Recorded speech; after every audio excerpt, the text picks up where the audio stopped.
Isaka ba misira dima a diyara n ye an bɛ foli kura kura ka ɲɛsin an lamɛnbaga n'an filɛbaga bɛɛ lajɛlen ma kunnafoni bakurubaw bɛna tali kɛ minnu kan olu de filɛ nin ye baccalauréat malien o ta ko fɔlɔ a don fɔlɔ o ye bi ye ka sababu kɛ denmisɛnninw kan ka ɲɔgɔn sɔrɔ ka baaraw kun fɔlɔ daminɛ bi ntɛnɛndonya in na kunnafoni minnu bɛ ka da a kan an b'o da an lamɛnbagaw tulo kan kabi jɛmukan in daminɛ na ka fara o kan dugutigiw fana ni mali dugutigiw ani kin ɲɛmɔgɔw olu fana ni jamanakuntigi Asimi Goita olu kan ka baara dɔ kɛ CICB la bi a bɛ tali kɛ ka dugutigiya yɛrɛ k'a don ba la o baara fana bɛ kɛ Centre International de Conférence de Bamako la Somalia na mun ni mun bɛna kɛ an b'a da aw tulo kan n'an bɔra yen nɔ surasi ɲɛmɔgɔ 68 o fana ni farala surasi ɲɛmɔgɔw kan n'a bɛ fɔ olu ma ko officiers u ka baaraw bɛɛ lajɛlen kɛra juma tɛmɛnen Kulukorokaw fɛ yen nɔ Emiya a yɛrɛ kɛra Asimi Goita kelen in de ɲɛna yen nɔ kunnafoni min bɛ o kɔ kan an bɛ a di aw ma sanda nin na ni Awa Tafili Ture y'a ɲɛ kɔmi ka sigi.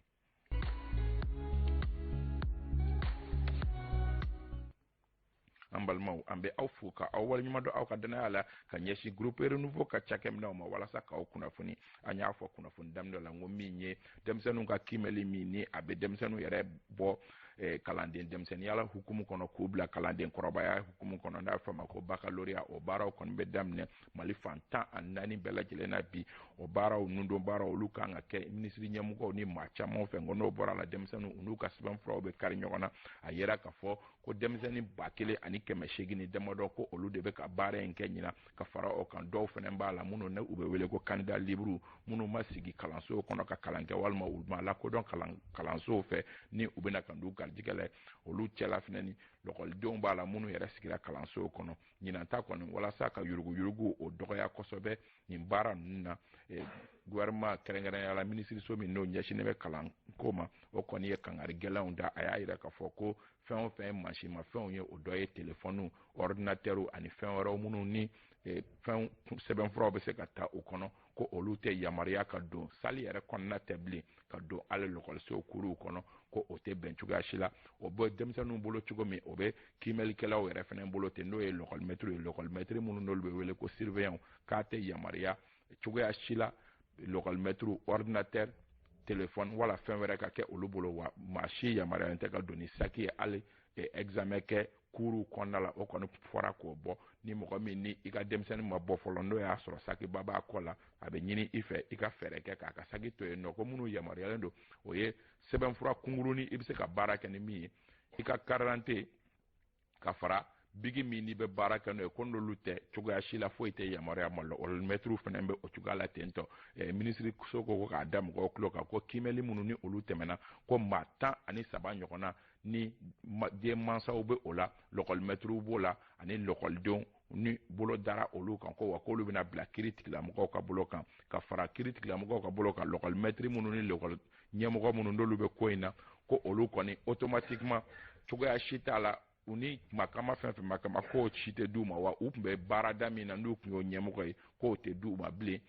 ko ka kangari da ko maa 13 ɲɔgɔnna an bɛ don min na i komi bi ka kɛɲɛ ni kiimɛni minnu tɛmɛna maa 13 k'olu bɛ kiiri tigilamɔgɔw ka bolo kan o kɔni ye kangari da gɛlɛn ye min bɛ da denmansaw tulo kan denmansa minnu ni olu a mana fɔ k'u ka denmisɛnninw ka kiimɛli bɛ yen olu yɛrɛ ka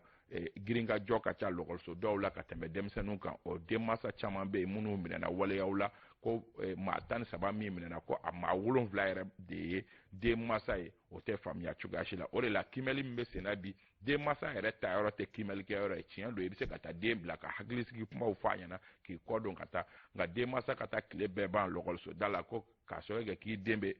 examen la o de ye waleya ye waleya min n'a kangari da bila ten tɔ o de la minisiriso ko ka kangari da bɛɛ lajɛlen ye ni maa min minɛna o waleya jugu ninnu na ko o tigi fana ni bagi in senfɛ o bɛ taa fara maa 13 minnu minɛlen don n'u bilalen don kiiri tigilamɔgɔw ka bolo kan n'an bɔra yen nɔ an y'a fɔ kuma ɲɛbila kumaw kɔnɔ n ko min ye jamanakuntigi Asimi Goita ye ale kan ka na CICB la bi Centre International de Conférence ka sababu kɛ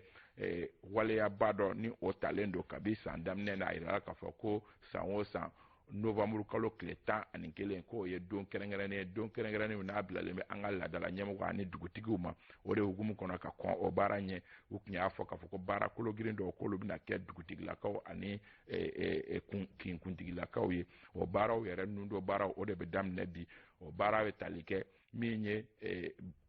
banderi dɔ ye o bɛ di u ma banderi min ni o b'a to dugutigi mana don yɔrɔ yɔrɔ a bɛ dɔn k'a fɔ ko karisa de ye nin yɔrɔ in dugutigi ye ka fara o kan min n'a bɛ wele ko insigne n'o ye nɛgɛni kungurunin ye a bɛ da duloki la i n'a fɔ a bɛ députéw ni maires ta la cogo min ko o nɛgɛ kungurunin k'o bɛna di dugutigiw fana ma bi dugutigiw kelen-kelenna bɛɛ lajɛlen ma u k'a don u ka dulokiw la ka tila ka jamana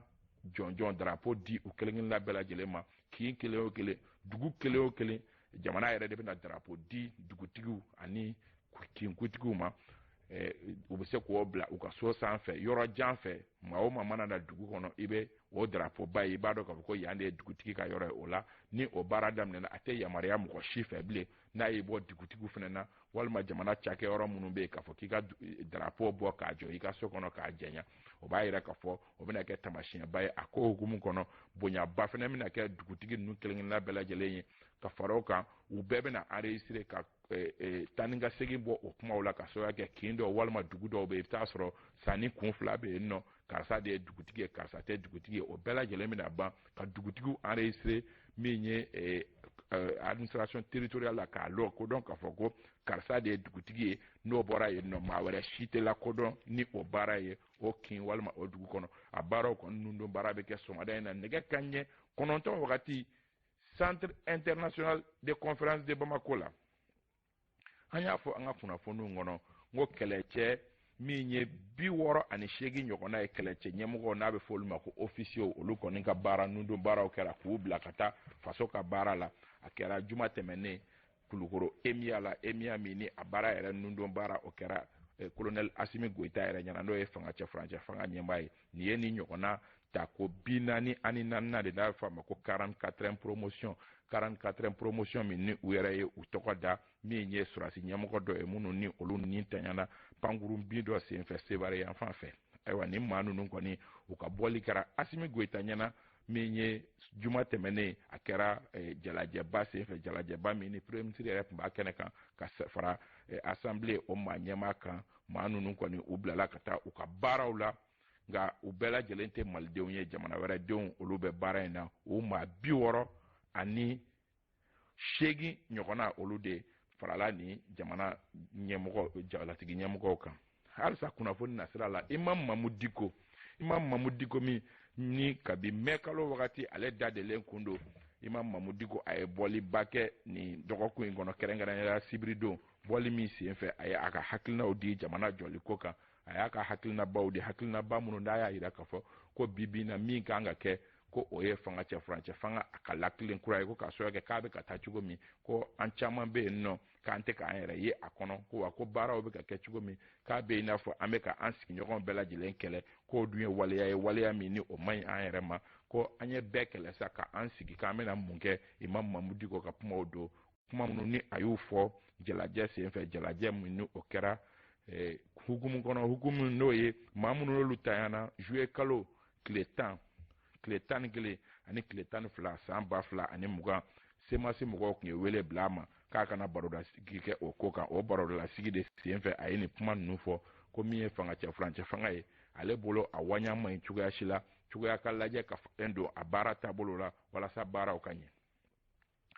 kunnafoni nasira wɛrɛw fɛ a yera k'a fɔ ko hali n'o y'a sɔrɔ jamana y'a seko a n'a damayira bɛɛ lajɛlen kɛ walasa taji ko ale ka se ka to ba la a ka to basigilen a kana digi jamanadenw na ten kosɛbɛ ko nka ko dɔgɔkun nataw kɔnɔna la ko dɔɔni bɛna fara tajiw sɔngɔ kan tuguni dɔɔni min ni jamana ɲɛmɔgɔw y'u seko n'u damayira bɛɛ lajɛlen kɛ nka diɲɛ yɛrɛ kurukara kɔnɔ ka kɛɲɛ ni Ukraine kɛlɛ ani Russie ni ɲɔgɔn cɛ k'o kɛlen don ka tajiko gɛlɛya kosɛbɛ tajiko gɛlɛyalen jamana kɔni y'i bolo dɔ k'i bolo dɔ jamana yɛrɛ bɛ lahalaya min kɔnɔ k'o kɛra sababu ye jamana kɔni bolo dɛsɛra yɔrɔ min jamana y'i jɔ yen nɔ o dun b'a ye k'a fɔ diɲɛ yɛrɛ ɲɛfɛ don o don dɔ bɛ ka fara a sɔngɔ kan o de ye hukumu kɔnɔ ko faranga kura min ni o bɛna kɛ diɲɛ kurukara kɔnɔ ko faranga la jamana tɛ se ka fɛn ta o la mun mɛn o de ye hukumu kɔnɔ ko k'a da jamanadenw tulo kan min ye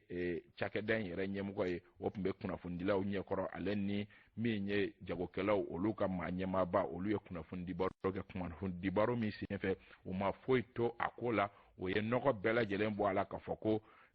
dɔ bɛna fara a kan a kana kɛ duguduguma kuma ye bɛɛ lajɛlen k'i ta fɔ i ta fan ko jamana kɔni y'a seko kɛ a ko la min ye ONAP maa ɲɛmaa yɛrɛ ale y'o fɔ k'o jɛya ko nka ko jamana kɔni fanga dɛsɛra from jamana yi jɔ yen nɔ o kɔni jamana b'o ko cogoya fɛ min ye jagokɛlaw ka ɲɛmaa Yusuf Bacile ale fana y'a fɔ k'al'olu jagokɛlaw yɛrɛ k'u y'u seko bɛɛ lajɛlen kɛ walasa taji ninnu sɔngɔw fɛn kana se ka fara a kan ko nka ko diɲɛ yɛrɛ de b'o cogoya la ten bi na o b'a yira k'a fɔ dɔ mana fara tajiw sɔngɔ kan i b'a dɔn k'a fɔ o ni fɛn caman tugulen don ɲɔgɔn na o bɛna kɛ sababu ye maaw b'u sigi a kan k'a fɔ min ye sotarama pasew ani fɛn wɛrɛw ye dɔ bɛna fara olu fana sɔngɔ kan ni dɔ fara olu sɔngɔ kan hali o bɛ dɔ fara hali nanfɛnw ni fɛn wɛrɛw sɔngɔ kan sababu kɛ mɔgɔw bɛ o sotarama kelen de ta ka taa nanfɛnw ta woninda la ka segin ka na n'a ye fɔ Kalaban sugu ni Ɲamakɔrɔ sugu la o bɛna kɛ yɛlɛmaba ye yɛlɛma min ni maaw kan ka u sigi ni olu ye nin hukumu kɔnɔ nin kɔni tun ye barodalasigi min ni maa ɲɛma ninnu ye olu barodalasigiw kɛ ka se ka kunnafoni di jamanadenw ma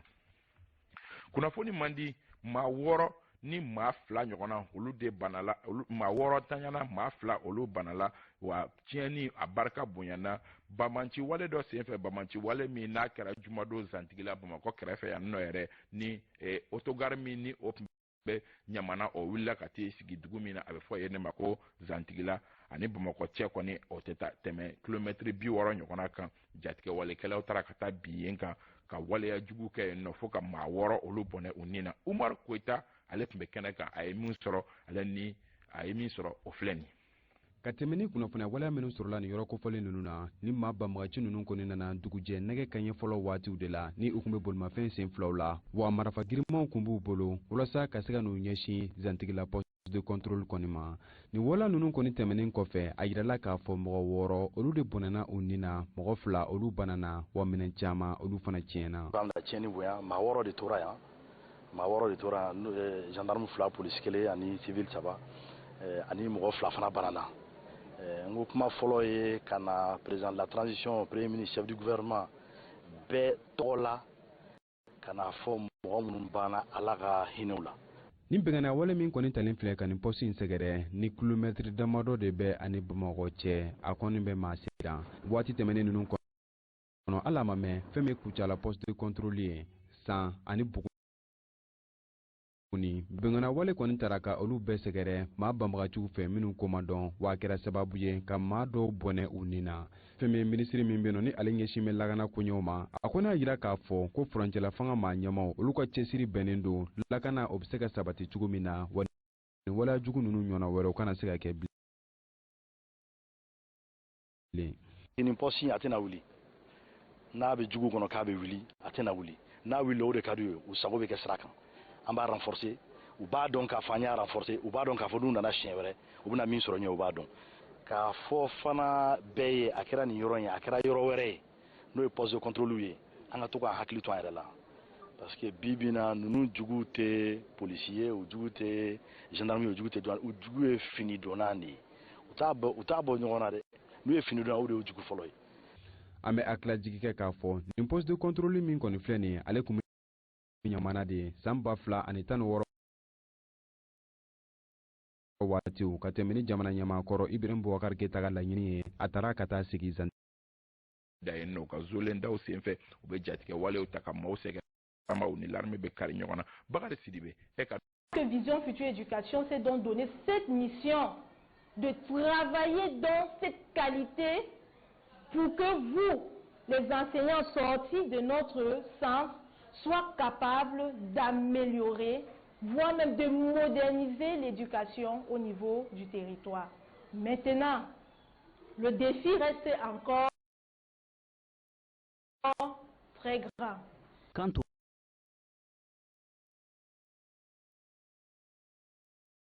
aux récipiendaires, elles se sont réjouies de la qualité des formations reçues. On a nos boulots. On se charge et on a aussi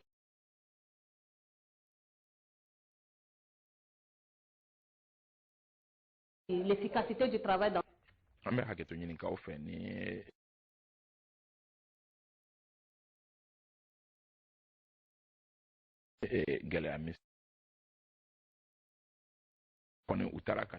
dankari o dungu la o dugu minnu ni wagati ni o ye baara minnu kɛra dungu ninnu sanfɛ o ni walejugu cɛla la ka de bɛ fɛn bagan kumaba fara baganmisɛnninw kan duguden dɔw ka fɔ la nin wale mun filɛ nin ye ni a bɛ maa kɔnɔgan kun bɔ hali n'o y'a sɔrɔ jamana ɲɛmaaw kɛlen bɛ ka fɛɛrɛ bɛɛ lajɛlen sigi sen kan walasa ka lakana sabati Mali fan bɛɛ lajɛlen na dugudenw kɔni kɛlen don ka wele bila u ma. Nin ye gɛlɛyaw ye gɛlɛya minnu ni u kan ka dugan joona an y'a fɔ an ka kuma daminɛ na n ko ka kɛɲɛ ni maa minnu ni olu ni bɔnɛna nisɔngo y'a yira san 2022 o juillet kalo tile 10 a 11 a n'a 12 Imam Mahmoud Dicko ka jɛkulu min n'a bɛ wele ko SEMAS olu tun kɛlen don ka jalajɛ kɛ jalajɛ min ni a maa welelen yɛrɛ tun ye Imam Mahmoud Dicko ye.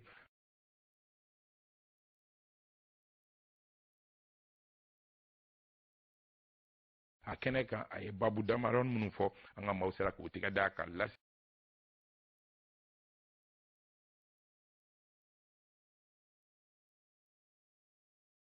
Jakite ka kɛɲɛ ni jɛkulu kura min n'o bɛna sigi kalata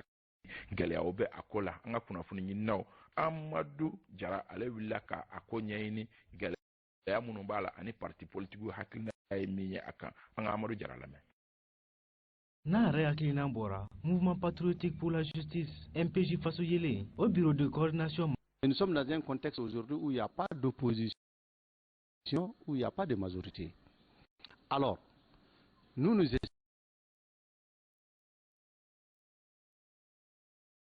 estimons que dans ce contexte transitoire,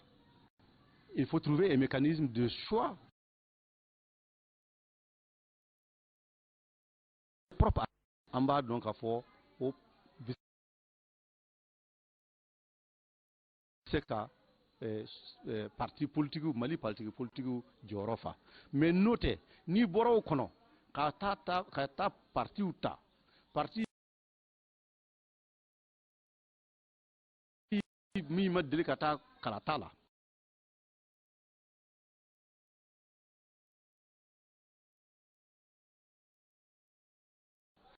Parti munum bete parti caman be jamana in kono san